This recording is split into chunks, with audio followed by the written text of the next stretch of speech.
قبلہ میں اپنے پروگرام کا آغاز بر صغیر پاک و ہند کے ایک بہت بڑے انٹلیکچوئلس کے شعر سے شروع کرنا چاہتا ہوں، جی جسے مرزا غالب کہتے ہیں لوگ۔ ماشاء اللہ۔ مرزا غالب کہتے ہیں کہ یہ اجتہاد عجب ہے کہ ایک دشمن دین ہاں علی سے آ کے لڑے جی اور خطا کہیں اس کو۔ پہلے تو مجھے یہ بتائیں کہ یہ دشمن دین جو کہا گیا ہے جی مرزا غالب کے بقول، اس کی دینی دشمنی ثابت کریں آپ تاریخ کے حوالے سے، اور پھر یہ اجتہادی غلطی کیا ہے؟ یہ اجتہاد عجب ہے، یہ کیا چیز ہے کہ ایک دشمن دین علی سے آ کے لڑے اور خطا کہیں اس کو؟ یہ خطا تو نہیں ہے، یہ کوئی اور چیز ہے۔ جی بسم اللہ الرحمن الرحیم۔ قبلہ سید صاحب، گزارش یہ ہے کہ دین بڑی واضح حقیقت ہے، بجائے اور دین انسانی معراج میں وہ عظمت ہے جو خدا تعالیٰ کی طرف سے نازل کردہ ہے، یہ شک نازل خیالات پر مبنی نہیں ہے۔ نازل کردہ ہے۔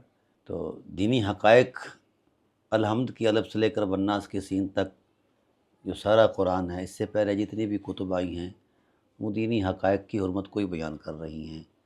آدم علیہ السلام سے لے کر سید المرسلین صلی اللہ علیہ وسلم تک جتنا کچھ بھی لوح محفوظ سے نازل ہوا ہے وہ دین نازل ہوا ہے، مذہب نازل نہیں ہوا۔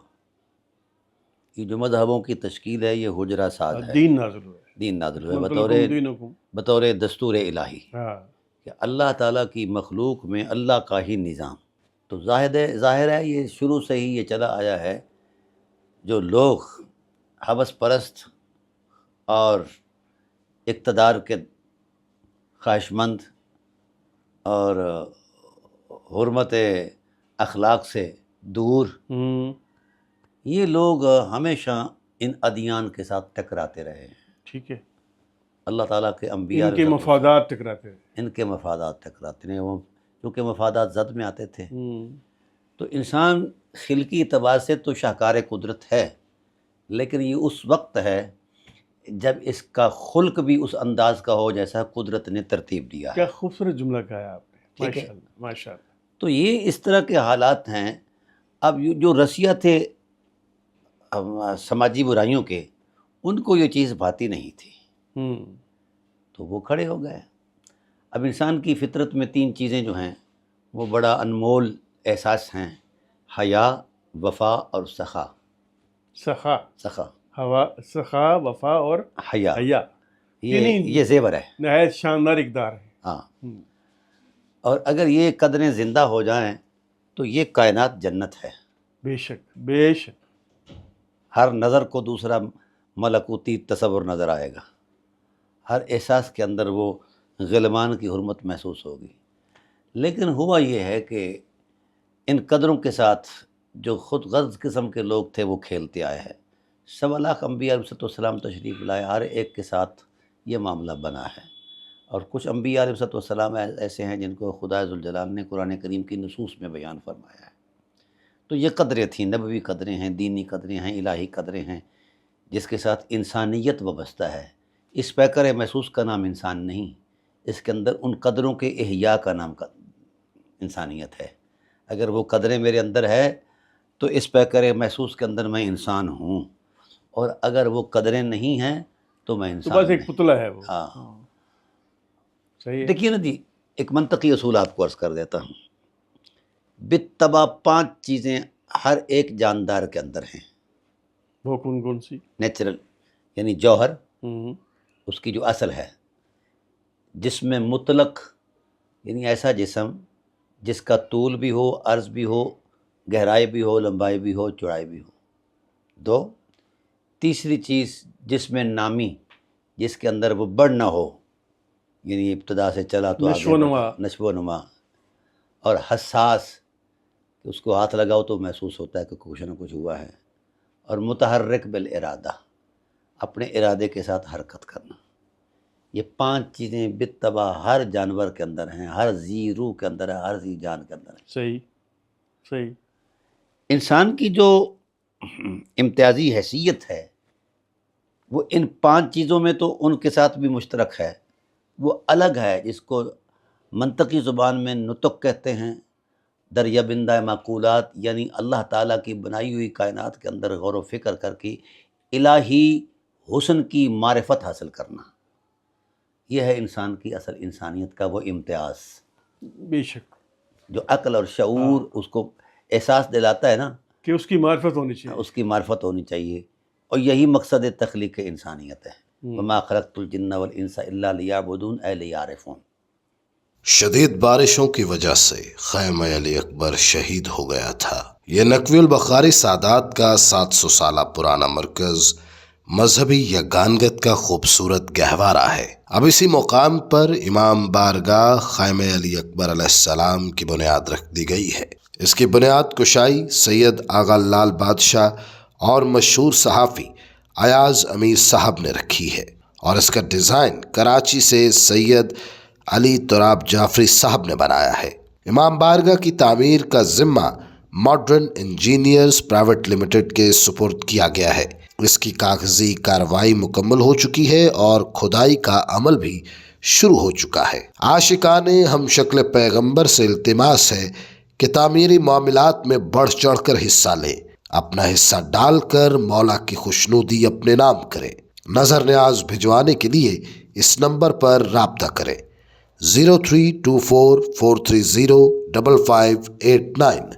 گدائے شہزادہ علی اکبر علیہ السلام سید آفاق حسین نشا بخاری، سید حسن علی زادہ بخاری. آپ کی بھیجی گئی نیاز ہمارے پاس امام آخر الزمان اجل اللہ فرج الشریف کی امانت ہے.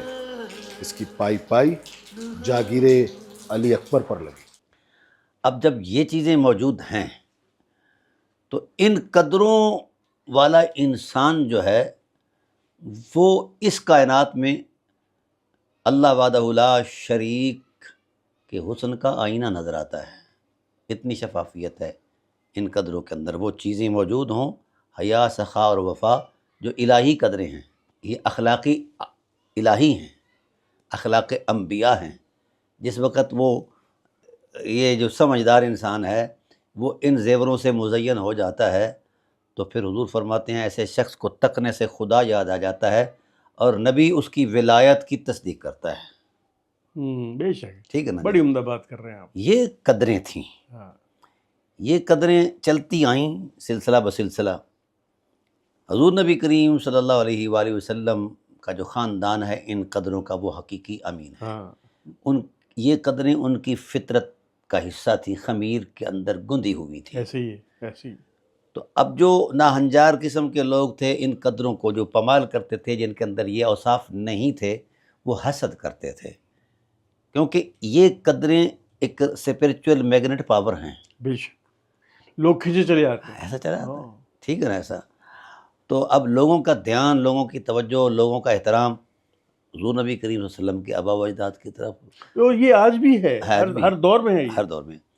حضرت کے پردادا حضرت ہاشم علیہ السلام کے اندر جب حسن رسالت نے تبسم فرمایا، یہ قدریں تو ان کا خلقی وصف تھا ہی، جب حسن رسالت نے پیکر عصمت میں تبسم فرمایا تو ان کے مبارک وجود سے نور کی شعائیں نکلیں. اگر کسی خیمے میں بیٹھے ہیں تو رات کے وقت اس کے خیمے کے ریخوں سے بھی نور کے دھارے نکلتے تھے. کیا رومانس ہے، سبحان اللہ. تو اس وقت لوگ سمجھتے تھے کہ یہی آخر الزمان نبی ہے جس کا خیمہ بکا نور بنا ہوا ہے. اللہ اکبر. پھر آپ علیہ السلام کو وضاحت کرنی پڑ جاتی ہے کہ نہیں بھائی، میں نبی نہیں ہوں، نہ آخر الزمان نبی ہوں، البتہ اتنی بات یہ ہے کہ وہ ہماری نسل سے تشریف لانے والے ہیں. تو یہ واقعات ہیں جی بالکل مسلم ہیں، اور اس پر بڑے سارے مطلب ہم نے علمی وثوق پیش کیے ہیں. ہماری تو کتاب ہے اس حوالے سے. نہیں میں نہیں ہوں، میرا آنے والا ہے، لیکن میں میں نہیں. لوگوں کی توجہ، احترام، عقیدت، محبت ان کے ساتھ وابستہ تھی. اب جو عبد الشمس تھا وہ کسی قدر کا مالک تو کیا، وہ کسی قدر عظمت کے قریب سے بھی کبھی نہیں گزرا تھا. ساری نفی قدریں، منفی قدریں. اب اس نے دیکھا کہ لوگوں کا رجحان ادھر ہے، حسد آ گیا. لوگ اپنی عقیدت کے ساتھ محبت بھی کرتے ہیں، نظر و نیاز بھی پیش کرتے ہیں، سارا کچھ. اور آپ کا نام امر الاولا تھا، حضرت ہاشم علیہ السلام کا ہاشم نام. ہاں، تو کثرت سخا کی وجہ سے امر الاولا پس منظر میں چلا گیا نام، اور حضرت ہاشم ٹھہر گیا. اب ٹائٹل کے طور پر جناب ہاشم کا نام آتا ہے. مد مقابل عبدالشمس آیا، اس کے اندر تو کچھ نہیں تھا. اس نے اپنی جو ویلیوز بنا رکھی تھیں اپنے خیال کی دنیا سے، لوگ اسے پسند نہیں کرتے. سو کال انسانیت. ہاں، سو کال انسانیت، لوگ پسند نہیں کرتے تھے، لوگوں کا رجوع ادھر تھا. تو اس نے کہا کہ یہ اقتدار چھینا جائے. اب یہ عبدالشمس ہے یا ان کی اولاد ہیں، ان کے اندر یہ چیز ان کے خمیر کا حصہ بن چکی ہے کہ وہ اقتدار ہی کو حاصل کرتے ہیں، وہ جیسے چاہیں جائز ناجائز طریقے سے، ہاں جو کچھ بھی ہو. اب اس حوالے سے حضرت ہاشم علیہ السلام کی ذات کے ساتھ لوگوں کی عقیدت، محبت، احترام کا رشتہ دیکھ کر وہ جل بھن گیا، کیونکہ اندر وہ چیزیں نہیں تھیں، نہ حیا، نہ وفا، نہ سخا. تو کہنے لگا کہ یہ میں بھی قریشی ہوں، یہ مجھے دیا جائے منصب.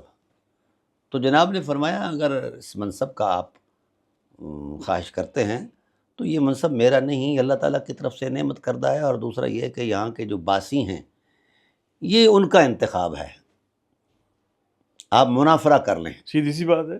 اور منافرہ جسے ہم الیکشن کہتے ہیں اپنی زبان میں.